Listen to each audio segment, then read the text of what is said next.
এই পর্যায়ে আলোচনা নিয়ে আসছেন আজকের মাহফিলের প্রধান আকর্ষণ বিশিষ্ট ইসলামী চিন্তাবিদ ও দার্শনিক বক্তা তাওহীদি জনতার হৃদয় স্পন্দন বাতিলের আতঙ্ক বর্তমান সময়ের আলোচিত বক্তা আলহাজ হযরত মাওলানা শেখ মুফতি আলী হাসান উসামা আলহাজ হযরত মাওলানা মুফতি আলী হাসান উসামা।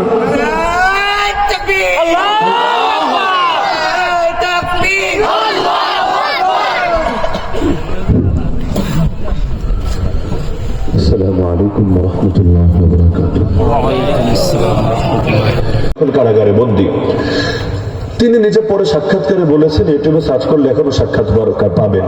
এক পুলিশ অফিসার তার দাড়ি ধরে পর্যন্ত টেনে টেনে বেয়াদবি করছিল। তিনি বারবার বলছিলেন, আমারে মারলে মার, এমনি তো বহুত মেরেছিস, কিচ্ছু বাকি নাই, কিন্তু আল্লাহর ওয়াস্তে নবীর সুন্নত নিয়ে টানাটানি করিস না, নবীর সুন্নতের সাথে বেয়াদবি করিস না, আল্লাহ সহ্য করবে না। টিটকারি মেরে বলেছিল, কি করবে, তোমার দলও শেষ, সবার মেরুদণ্ড ভেঙে গেছে, অধিকাংশ আলেম জেলে বন্দী আছে, বাকিরা আত্মগোপনে আছে, কে কি করবে, আমাদের হুমকি দিয়ে লাভ নেই। কিন্তু আল্লাহ দেখিয়ে দিয়েছেন, মাজলুমের বদ্ধ আল্লাহ ফিরান না, যার কেউ নাই তার একজন থাকেন, তিনি কে? নিয়ামাল ওয়াকিল, নিয়ামাল মাওলা, নিয়ামান নাসির। সেই পুলিশ অফিসারকে আর সারা দেশ চেনে, সারা দুনিয়া চেনে। কিভাবে? তার মেয়ের নাম বললে সবার মনে পড়বে, মেয়েটার নাম ঐশী, এখনো কাশিমপুর কারাগারে বন্দী আছে, তাই না? মাদকাসক্ত, মাদকে আক্রান্ত হয়েছিল মেয়েটা, বাপের কাছে মায়ের কাছে পয়সা চাইতো, তারা একটু ঝামেলা করতো, অবশেষে বিরক্ত হয়ে নিজের হাতে জবাই করে ফেলেছিল, হত্যা করে ফেলেছিল নিজের বাবাকে, নিজের মাকে। সবাই জানে সন্তানের হাতে বাবা মরেছে, মা মরেছে, কিন্তু এটা অনেকেই জানে না। আরে ওর বাপের উপরে আল্লামা বাবনগরীর বদদোয়া আছে। তাহলে মাজলুম, মাজলুম তো কত বদদোয়া, আল্লাহ রাসূল মক্কায় বদদোয়া দেন নাই? বিভিন্ন সময় বদদোয়া দেন নাই? দিয়েছেন। বদদোয়া দেওয়ার অর্থ এটা না এখন দিলাম এক সেকেন্ডের মধ্যেই কাজ হয়ে যাবে। আলাদিনের চেরাগ, একটা ঘষা মারলাম, ব্যাস দৈত্য বের হয়ে মুহূর্তের মধ্যেই কেচ্ছা খতম করে দেবে। আল্লাহ রাসূল একদিন তওয়াফ করছিলেন, কাবা শরীফ, তওয়াফ বুঝেন? কাবাটাকে মাঝখানে রেখে চারদিকে প্রদক্ষিণ করতে থাকা, ঘুরতে থাকা, তওয়াফ করছিলেন। এক কোনায় মক্কার অনেকগুলো লিডার বসা ছিল, কুরাইশের নেতা। তারা যখনই নবী ঘুরতে ঘুরতে, এখন যেহেতু চক্কর খাচ্ছেন, ঘুরতে ঘুরতে তো ওদের সামনে দিয়ে যেতে হবে, যেই কয়বার ওদের সামনে নবী আসছিলেন, প্রত্যেকবার নবীকে এমন বিদ্রুপ করছিল, এমন গালি দিচ্ছিল, আল্লাহ নবীও বড় কষ্ট পাচ্ছিলেন। নবীর চেহারা তো অনেক সুন্দর ছিল, সবাই জানেন, চাঁদ আর কি সুন্দর, আমার নবী ছিলেন তার চাইতেও বেশি সুন্দর। জাবের রাদিয়াল্লাহু আনহু বলেন, একদিন পূর্ণিমার রাতে গেলাম নবীর কাছে, রাতের বেলা গিয়ে দেখলাম নবীজি বাসার বাইরে, ঘরের বাইরে আছেন। তিনি হঠাৎ করে, আমি অবাক হয়ে গেলাম, আমি একবার নবীর দিকে তাকাই, আরেকবার চাঁদের দিকে তাকাই, আবার নবীর দিকে তাকাই, আবার চাঁদের দিকে তাকাই, আবার নবীর চেহারার দিকে তাকাই, আবার চাঁদের দিকে তাকাই। তিনি বলেন, আরে আমি বুঝতেই পারছিলাম না, আরে চাঁদ তুমি বেশি সুন্দর না আমার নবী বেশি সুন্দর? তিনি বলেন, অবশেষে আমার দিল সাক্ষ্য দিল, না আকাশের চাঁদ, তোমার সৌন্দর্য ম্লান আমার নবীর সৌন্দর্যের সামনে। হাসান বিন সাবিত এমনি তো বলেন নাই, ওয়া আহসানা মিনকা লাম তারা কাত্তু আইনি ওয়া আজমালা মিনকা লাম তালিদিন নিসাউ। আপনার চাইতে সুন্দর কোন মানুষকে কোন নারী কখনো জন্ম দেয় নাই, আপনার চাইতে সুন্দর কাউকে আমার দুই চোখ কখনো দেখে নাই, কারণ জন্মই যদি না দেয় কোন নারী, দেখবে কিভাবে? আর খুলিকতা মুবাররাআন মিন কুল্লি আইবিন কাআন্নাকা কাদ খুলিকতা কামা তাশাউ। আপনি সকল ত্রুটি থেকে এমন ভাবে পবিত্র হয়ে, মুক্ত হয়ে সৃষ্টি হয়েছেন, যেন মনে হচ্ছে ঠিক যেভাবে নিজে চেয়েছেন সেভাবেই সৃষ্টি হয়েছেন। তাহলে এত সুন্দর নবী, তিনি যখন রাগান্বিত হতেন, তার চেহারা এমন লাল হতো, মনে হতো ডালিমের দানাগুলো নিংড়ে চেহারায় ঢেলে দেওয়া হয়েছে। ডালিমের দানা ব্লেন্ডার করলে কেমন লাল হয়, এরকম নবীর চেহারা লাল হয়ে যেত। আল্লাহ রাসূলের চেহারা এভাবে লাল হয়ে গেল, তবুও নবী তওয়াফ চালিয়ে যাচ্ছেন। ওদিকে গালি দিচ্ছে আর দিচ্ছে, কষ্ট তো দিলে লাগবেই, স্বাভাবিক ব্যাপার। লোকে গালি দিবে আর দিলে কষ্ট লাগবে না, এটা হবে না। হ্যাঁ, সবর করবে সেটা ভিন্ন আলাপ, তো কষ্ট লাগবে।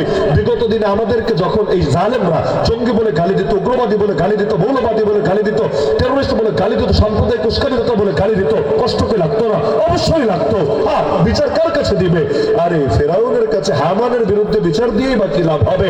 হ্যাঁ, বিচার দিয়েছে এমন একজনের কাছে, তিনি নিরাশ করেন নাই কাউকে, এমন বিচার করেছেন যা দেখে মাজলুমদের দিলটা বড় খুশি হয়ে গেছে। তা আল্লাহ রাসূল সাল্লাল্লাহু আলাইহি ওয়াসাল্লাম কষ্ট পেয়েছেন। قد نعلم انه لا يحزنك الذي يقولون, নবী কষ্ট পেতেন, আল্লাহ নিজে সান্ত্বনা দেন। নবী দেখেন, আমি জানি, খুব ভালো করে জানি, ওরা যা কিছু আপনাকে বলে এতে আপনার কষ্ট লাগে, এগুলো আপনাকে ব্যথিত করে, কিন্তু শোনেন একটা বিষয় মনে রাখেন, فإنهم لا يكذبونك ولكن الظالمين بآيات الله يجحدون, ওরা মূলত আপনাকে অস্বীকার করে না, এই জালেমরা মূলত আল্লাহর আয়াতকে অস্বীকার করে। আপনার ব্যক্তিত্বের সাথে ওদের কোনো শত্রুতা না, কোনো দুশমনী না, আপনার আদর্শের সাথে ওদের দুশমনী, ওদের শত্রুতা। আপনি যদি আদর্শ ছেড়ে অন্য আদর্শ ধরেন, দেখবেন একজন আপনার প্রতি কোনো শত্রুতা রাখে না। সুতরাং এটা ভাববেন না ওরা আপনার দুশমন, মনে রাখবেন ওরা আল্লাহর দুশমন, আল্লাহর আয়াতের দুশমন, আল্লাহর দ্বীনের দুশমন। একের পর এক গালি দিয়ে যাচ্ছে। অবশেষে আমার নবী আরেকবার যখন চক্কর খেয়ে আসলেন সামনে, এবার নবী চিৎকার করে বললেন, ওয়াল্লাহি লাকাদ জিতুকুম বিযাবহি, আল্লাহর কসম আমি তোদের কাছে জবাই নিয়ে এসেছি। বাক্যকে খেয়াল করে, কোন কোন বর্ণনায় আছে নবী হাত দিয়ে এভাবে একটা ইশারাও দিলেন, মুখ দিয়ে তো বললেন, হাত দিয়ে এভাবে একটা ইশারাও দিলেন। আমি কোন যুগের কথা বলছি? মদিনার যুগের না, মক্কার যুগ, মায়ের খাওয়ার যুগ, রক্ত দেওয়ার যুগ, সবরের যুগ। ওই যুগে নবী বলছেন, তোদের কাছে এই বিধান আমি নিয়ে এসেছি। আল্লাহর কি আজীব কুদরত! যে সাহাবী হাদিসটা বর্ণনা করেছেন তিনি বলেন, ওই যেই কয়টা পাপিষ্ঠ ওখানে ছিল নবীরে গালি দিয়েছিল, ওয়াল্লাহি লাকাদ রাআইতুকুম সারআ ফি কালিবি বদর, ওদের সব কয়টাকে উপর হয়ে লাশ হয়ে পড়ে থাকতে দেখেছি বদরের ময়দানে, সেই কুয়োর ভেতরে। নবী যে দেখিয়েছেন, আল্লাহ কবুল করেছেন, আর নবীরটা কবুল করবেন না, কারটা কবুল করবেন? মজার ব্যাপার, নবী যখন এই কথা বললেন, গালি আরো বেড়ে যাওয়ার কথা না? এটাই তো স্বাভাবিক। আপনি প্রতিবাদ করলে গালি কমবে না বাড়বে? কমবে, এমনকি মায়ের শুরু হতে পারে, এটাই স্বাভাবিক। কিন্তু বর্ণনাকারী বলেন, নবী বাক্য বলার সাথে সাথে এমন ভাবে মানে ভাস্কর্যের মতো হয়ে গেল, মনে হচ্ছে মানুষ না, একদম পুরা গাছের মতো ঠায় দাঁড়িয়ে রইল, কারো মুখ থেকে কোনো কথাই বের হচ্ছিল না, চোখগুলো ছানা বড় হয়ে গিয়েছিল। অবাক ব্যাপার। অবশেষে একজন এসে নবীর পিঠে হাত বুলিয়ে বলল, ভাতিজা, তোমার এলাকার মুরব্বী তো এরা, তোমার বংশের চাচা, তুমি এত সত্য কথা বললো না, মন খারাপ করো না, তুমি বাসায় চলে যাও, আমরা তোমার কিচ্ছু বলবো না। চলে গেল। হ্যাঁ, পরের দিন নবীরা আবার পেটিয়েছিল, কিন্তু ওই দিন কিচ্ছু বলে নাই। কেন? কারণ ওরাও জানতো নবীর জবান থেকে যা বের হয়েছে গোটা দুনিয়া উল্টে যেতে পারে। নবীর উপরে ঈমান না আনলেও জানতো ওই জবান থেকে যা বের হয়েছে এটা কখনো উল্টাবে না, এর ব্যতিক্রম কখনো হতেই পারে না। আমার রাসূল তার সারা জীবনে মাত্র একজনকে মেরেছিলেন নিজের হাতে, যুদ্ধের ময়দানে। কয়জন? মাত্র একজন। তাও কাকে? এই লোকটা মক্কায় নবীকে এসে একদিন বলল, এই মুহাম্মদ শোন, আমি আমার ঘোড়াকে ডেইলি বিপুল পরিমাণ খাদ্য খাওয়াই, কেন জানিস? এই ঘোড়ার পিঠে চড়ে একদিন তোরে জবাই করব, তোরে হত্যা করব বলে। কিন্তু পারি না। কেন? যেহেতু মক্কায় লিডারদের মেনে থাকা লাগে, লিডাররা এখনো পার্লামেন্ট থেকে এই বিল পাস করে নাই, দারুন নদওয়া এখনো এই সিদ্ধান্ত হয় নাই। তা আমি একা সমাজবদ্ধ থাকি, যেহেতু একা আমি কিছু করতে পারবো না, কিন্তু তোরে আমি একদিন না একদিন মারবো, এই ঘোড়ার পিঠে চড়ে মারবো। এজন্য ঘোড়াটারে অনেক সেবা করি, নিয়মিত তারে খাওয়াই।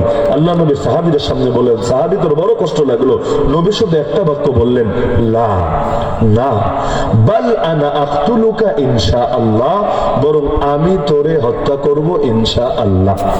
একটা বাক্য, মক্কার যুগের কথা। আল্লাহর কি আজীব কুদরত! ওই যুদ্ধের ময়দানে মদিনা হিজরতের পর যখন যুদ্ধ হলো, ওই জালেম ঘোড়ার পিঠে চড়েছে, এমন ভাবে নিজের লোহা দিয়ে আবৃত করেছে, মাথায়ও লোহার হেলমেট, শিরস্ত্রাণ, গায়ের মধ্যেও লোহার পুরা বর্মদার আচ্ছাদিত, এমন ভাবে প্যাকেট হয়েছে জ্বরে মারার কোনো সুযোগই নেই। মারবে কিভাবে? তীর মারলেও কাজ হবে না, বর্ষা মারলেও কাজ হবে না, তরবারি দিয়ে মারলেও কাজ হবে না। ফুল প্যাকেট হয়ে নবীর দিকে ছুটে আসছে। কিন্তু শ্বাস তো করা লাগবে, যতই লোহার পোশাক গায়ে দেখ, শ্বাস না করলে তো মরবে। তো আর গলা বরাবর সামান্য একটা ছিদ্র রেখেছে, সামান্য ছিদ্র, মানে তীর ঢোকার মতন সামান্য ছিদ্র। কেন? যাতে করে বাতাস আপ ডাউন করে শ্বাস প্রশ্বাস স্বাভাবিক থাকে। তো এখন এভাবে চলে আসছে। নবীর কয়েকজন সাহাবী বললেন, ইয়া রাসূলুল্লাহ, অনুমতি দেন, আমরা আজকে ওর দফা করে দেই। নবী বললেন, আমি কি বলেছিলাম মনে নাই? দফা তো হবে আমার সাথে, কথা তো আমি বলেছিলাম, তোমরা না। তোমরা সরো আমার সামনে থেকে, আমার হাতে ছোট একটা বর্ষা দাও। বর্ষা বুঝেন? বললাম তো, তোমরা আমার হাতে একটা বর্ষা দাও, দিয়ে তোমরা সরে যাও। সবাই সরে গেল। তাদের ভয় হচ্ছে, যেভাবে লোহায় প্যাকেট হয়ে নবীর কাছে আসছে, কি জানি নবীর হয়ে যায়, কিভাবে জানি নবীর ক্ষতি করে ফেলে।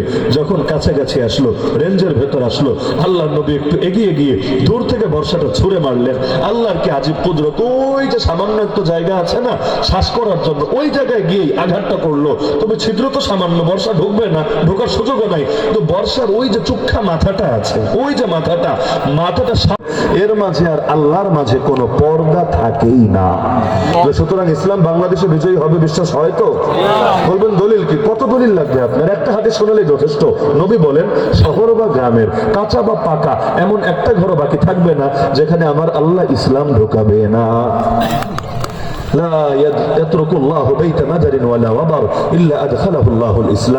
তাহলে বোঝা গেল নরেন্দ্র মোদীর বাসার ছাদেও একদিন ইসলামের পতাকা উঠবে, হোয়াইট হাউসের ছাদেও একদিন কালেমার পতাকা শোভা পাবে। কত দাম হবে, কত মারবে, কত হামলা করবে, কত ষড়যন্ত্র করবে। কোরআন বলছে ওরা করবে ষড়যন্ত্র, আল্লাহ করবেন কৌশল। আল্লাহর কৌশলের কাছে ওদের ষড়যন্ত্র হার মানবে। নবী মুসার মুজিজার সামনে জাদুঘরদের জাদু হার মানে নাই। নবীর উম্মতের সামনে, নবীর ওয়ারিসদের সামনেও ইনশাআল্লাহ সব বাতিলের বাতিল অপশক্তি হার মানবে। আলো জ্বললে অন্ধকার থাকবে কিভাবে? একদিকে আলো জ্বলবে, আরেকদিকে অন্ধকার ল্যাজ গুটিয়ে পালাতে বাধ্য হবেই হবে। সুতরাং ইসলাম বিজয়ী হবেই হবে। এখন যদি বলেন কিভাবে, বুঝে আসে না। বুঝে তো ভাই মুনাফিকদের আসে নাই। নবীর পেটে পাথর বাঁধা, বুঝলেন? পেটে কি বাঁধা? পাথর বাঁধা। নবী বলেন, এই যে আমি মাটি খুঁড়তে গিয়ে, গর্ত বানাতে গিয়ে দেখেছি এখান থেকে নূর বের হয়ে এসেছে, এবং এই যে একটা পাথরের ভেতর থেকে নূর এসেছে, আমি দেখেছি দুনিয়ার অমুক সুপার পাওয়ার বাদশার তার শহরের প্রাসাদগুলো আমার চোখের সামনে আলোকিত করে তুলে ধরা হয়েছে। শীঘ্রই আমার উম্মতের রাজত্ব এই পর্যন্ত পৌঁছে যাবে। মুনাফিকরা হে হে করে হাসাহাসি শুরু করলো। পেটে খাবার নাই, পরনে ভালো পোশাক নাই, বৈশা বৈশা দুনিয়ার পরাশক্তি রাষ্ট্র বিজয় করার স্বপ্ন দেখে। কিন্তু আল্লাহ দেখিয়ে দিয়েছেন নবীর দেখা স্বপ্নই সত্য ছিল, মুনাফিকদের ধারণা মিথ্যা ছিল। বান্দার শক্তি যেখানে গিয়ে শেষ, আমার আল্লাহর কুদরত সেখান থেকে মাত্র শুরু। আল্লাহ আকবার, আল্লাহ বড়, আল্লাহ সব বড়র বড়। সুতরাং ইসলামের বিজয় যেহেতু নিশ্চিত, আসেন না আল্লাহর সঙ্গে অঙ্গীকার করি, হায় আল্লাহ একটা মাত্র প্রাণ আছে, এই প্রাণটা উৎসর্গ করে দিলাম তোমার নামে। তোমার দ্বীনের পথে চলবো, দ্বীনের কাজ করব। এর জন্য হাতে হাত করা লাগবে, পড়া লাগলে প্রয়োজনে হাত করা পড়বো। এর জন্য জেলে যাওয়া লাগবে, প্রয়োজনে জেলে যাবো। এর জন্য ফাঁসির কাষ্ট ঝুলতে হলে প্রয়োজনে ফাঁসির কাষ্ট ঝুলবো। আরে যদি আমার মায়ের কোল খালি হওয়া লাগে, হা হবে। যদি আমার স্ত্রী বিধবা হওয়ার প্রয়োজন হয়, হা হবে। যদি আমার সন্তান এতিম হওয়া লাগে, হা হবে। তো যতদিন বেঁচে আছে, যতদিন এই প্রাণ আছে, প্রাণে স্পন্দন আছে, ধমনীতে রক্ত প্রবাহিত আছে, হকের পক্ষে বাতিলের বিপক্ষে আমার আমরণ লড়াইয়ের সংগ্রাম চলবেই চলবে, চলবেই চলবে, চলবে চলবে।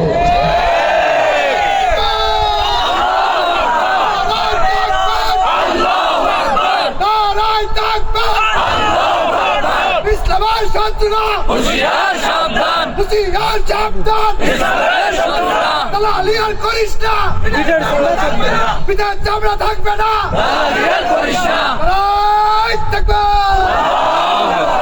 তো সুতরাং আমরা সবাই যদি মরার জন্য ঐক্যবদ্ধ হয়ে যাই, সবাই বেঁচে যাবো ইনশাআল্লাহ। আর সব যদি বাঁচার জন্য ঐক্যবদ্ধ থাকে, সব মরবো, সব মরবো। মায়ের ছাড়া উপায় নেই। তবে মায়ের আবার ভালো, এই জাতির ওয়াজ দিয়া জাগানো যায় না, মায়ের খাইলে জায়গা যায়, আলহামদুলিল্লাহ, তাই না? ওয়াজ দিয়া জাগানো যায় না, মায়ের খাইলে জাগতে আর সময় লাগে না। কবরস্থানে কি সুন্দর ঐক্যের পরিবেশ, কোনো হাউকাও নাই, কোনো চিৎকার চেঁচামেচি নাই। কি ঐক্য রে ভাই? কিন্তু জিন্দা অবস্থায় ঐক্য করা যায় না। মরা ব্যাং এক পাল্লায় উঠে কি সুন্দর মাপা যায়, ঝামেলা হয় না। জিন্দা ব্যাং উঠাতে দেরি, এক এক দিকে ফাল মেরে নামতে দেরি হয় না। এজন্য জালেম যতদিন থাকে আমাদের ঐক্য থাকে। জালেম চলে গেলে নিজেরা নিজেরা মাইটপিট করতে করতে, আপনাদের আশপাশেও কি কি হচ্ছে না হচ্ছে এগুলো আমি নাইবা বললাম। জালেম চলে গেলে নিজেরাই জালেম হয়ে যায়, নিজেরাই মাইটপিট চালায় দেয়। আল্লাহ হেফাজত করুন। সুতরাং আমাদেরকে বড় স্বপ্ন দেখতে হবে, মনে রাখতে হবে ইসলামের বিজয় ছাড়া আমাদের কোনো বিজয় নাই, ইসলামের মুক্তি ছাড়া আমাদের কোনো মুক্তি নাই। আমরা থামবো, আমরা দমবো সেদিন যেদিন লাশ হব। যতদিন লাশ হব না ততদিন আমরাও কিছুতেই থামবো না, হয়তো শরীয়ত জিন্দা হবে, না হলে নসিবে শাহাদাত জুটবে। পারবেন তো ইনশাআল্লাহ?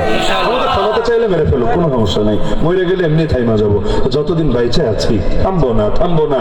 যতবার দমাতে চাইবে ততবার দ্বিগুণ শক্তি নিয়ে জাগবো। আর ইসলামের খেলাটাই এখানে। ইসলামরে যতবার দমাতে চেয়েছে ততবার বিপুল শক্তি নিয়ে জেগে উঠেছে। যখন দমাতে চায় না অত বেশি আগায় না, তখন গতি কম থাকে। কিন্তু যখনই চাপ দেয়, যখনই দমাতে চায়, 10 গুণ 20 গুণ শক্তি নিয়ে জেগে ওঠে। মক্কায় নবীর দাওয়াত কখন ছড়িয়েছিল ব্যাপকভাবে জানেন? একা মানুষ কয়জনকে দাওয়াত দিবেন? কয়জন সম্ভব? একা মানুষ কয়জনকে দাওয়াত দেওয়া সম্ভব বলেন? কিন্তু নবীর দাওয়াতের কাজ ওরাই করে দিল। কিভাবে? ওরা লোক লাগায় রাখলো অলিতে গলিতে, হাটে ঘাটে, মাঠে। মক্কায় একটা পাগল আছে, পাগল, যেন তেন পাগল না, জাদুঘরও বটে। খবরদার যাবানো ওর কাছে, না হলে তোমাদেরও পাগল বানায় দিবে, জাদু কইরা তোমাদের শেষ করে দিবে।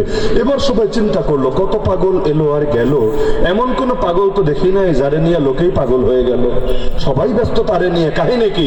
বোঝা গেল এটা স্পেশাল পাগল, ভিআইপি পাগল, যেন তেন পাগল না। তো কোন এলাকায় গেলে, সেই এলাকায় বিশেষ কিছু থাকলে মানুষ দেখে যাওয়ার চেষ্টা করে, কারণ নিজ এলাকায় ফিরে গিয়ে গল্প করা লাগবে। তখন খুলনায় যদি আসি আর যদি চুই ঝাল না খাই, তাহলে এলাকায় গিয়ে গল্প করব কিভাবে? যদিও খাই নাই, মানে যদি খাই আর কি, এলাকায় গিয়ে গল্প করা যায়, স্বাভাবিক ব্যাপার। প্রতিটা এলাকার এক একটা ঐতিহ্য থাকে, এক একটা বিশেষত্ব থাকে। তারা ভাবলো মক্কা এসেছি, তাহলে পাগলটা দেখেই যাই, কেমন পাগল, এলাকায় গিয়ে গপ্প সপ্প করা যাবে। এক দেশে ছিল এক পাগল, সেই পাগলের ছিল এমন এমন অবস্থা, বাচ্চাদেরকে একটা মজা টজা দেওয়া যাবে। এখন যেই যায় পাগল দেখতে, সেই ফিরে আসে ভক্ত হয়ে। লাভ হলো না লস হলো? এই প্রথম আলো ডেইলি স্টার সবাই জঙ্গি জঙ্গি, মৌলবাদী মৌলবাদী, রাজাকার রাজাকার বলতে বলতে বলতে পাবলিক রে আরো আগ্রহী করে তুলে ফেলেছে ইসলামের উপর। একটা স্বাভাবিক ব্যাপার, রাস্তা দিয়ে হেঁটে যাচ্ছেন, হঠাৎ এক ঘরের দেয়ালে লেখা, খবরদার কেউ ভিতরে তাকাবা না, তাকালে খবর আছে। বুঝলেন নাই? কোনো ঘরে লেখা নাই, মানুষ কিন্তু এমনি হাইটা যায়, তাকায় না, স্বাভাবিক অবস্থায় তাকায় না। কিন্তু হঠাৎ এক ঘরের দেয়ালে কি লেখা, এই তাকাবি না, তাকালে খবর আছে। তাহলে মানুষ কি করবে? হেঁটে যাবে নাকি তাকাবে? বলবে কি রে, তাকাতে না করলো কোন যুক্তিতে? ডাল মে কুছ কালা হ্যায়, মনে হয় ভেতরে কোনো মাল আছে। স্বাভাবিক ব্যাপার। নিষেধ করলে আগ্রহ কমে না বাড়ে? আগ্রহ কমে না বাড়ে? এই যে কোরআনের মাহফিলে বিগত দিনগুলোতে বাধা দিয়েছে, দেশে মাহফিল কমেছে না বেড়েছে? জিহাদের আলোচনা, জাগরণের আলোচনায় তালা লাগাতে চেয়েছে, তো সেই আলোচনা দেশে কমেছে না বেড়েছে? হুজুরদেরকে জেলে ভৈরা ভৈরা পাবলিকের ইসলাম যাতে না শোনে, কোরআন যাতে না শোনে, এই চেষ্টা চালিয়েছে। মানুষের দিলে হুজুরদের মহব্বত আগের চাইতে কমেছে না বেড়েছে? তো ওই যে বললাম, যত চাইবে দমাতে তত যাবে দ্বিগুণ শক্তিতে বেড়ে। সুতরাং ইসলামরে দমানোর চেষ্টা করে লাভ নেই রে ভাই। তোরা তোদের গতিতে চল, তাহলে ইসলাম স্বাভাবিক গতিতে আগাবে। আর যদি দমাতে আসিস, এমন দাবানলের মতো জ্বলে উঠবে, এমন আগ্নেয়গিরি তপ্ত লাভার মতো বিস্ফোরিত হবে, তোদেরকে জ্বালিয়ে পুড়িয়ে ছারখার করে দিয়ে আল্লাহ জমিনে ইসলামের বিপ্লব ঘটাবেই ঘটাবে। সুতরাং দিন তো বিজয়ী হবেই। দিনকে বিজয়ী করার জন্য প্রত্যেকে নিজের সাধ্যের সর্বোচ্চটুকু অবদান রাখার চেষ্টা করবেন ইনশাআল্লাহ। বিগত দিনে যারা চেষ্টা করেছে তাদের নাম আজ সম্মানের সাথে উচ্চারিত হচ্ছে।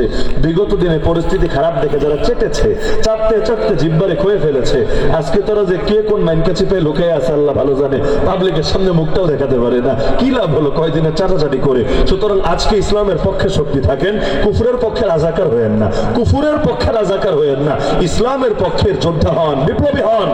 আগামী বিশ্ব আপনাকে শ্রদ্ধা করে স্মরণ করবে। জামানার খালেদ বিন ওয়ালিদ না হতে পারলে নাই, জামানার বেলাল তো হতে পারবেন, জামানার সুমাইয়া তো হতে পারবেন, জামানার হুসাইন তো হতে পারবেন। আল্লাহ সবাইকে তৌফিক দান করুন, আমিন। এক ভাই প্রশ্ন করেছেন, এটা বলে আলোচনা শেষ করছি। আর আমাদের সেরেতাজ মুরব্বী হযরত তো আছেন, হযরত দোয়া করবেন ইনশাআল্লাহ পরে। ছোট্ট প্রশ্ন করেছে, সকল ইসলামী দল যখন গণতন্ত্রমুখী, তখন আমাদের মুক্তির পথ কোথায়? গণতন্ত্র তো এক কুফরি আকীদা। গণতন্ত্র মানে জনগণের শাসন, জনগণের সার্বভৌমত্ব, তাই না? ইসলামে রাজতন্ত্রের কথা বলবে না, গণতন্ত্রের কথা বলবে না। ইসলাম আল্লাহর তন্ত্র, আল্লাহ শাসনের কথা বলবে, আল্লাহ সার্বভৌমত্বের কথা বলবে।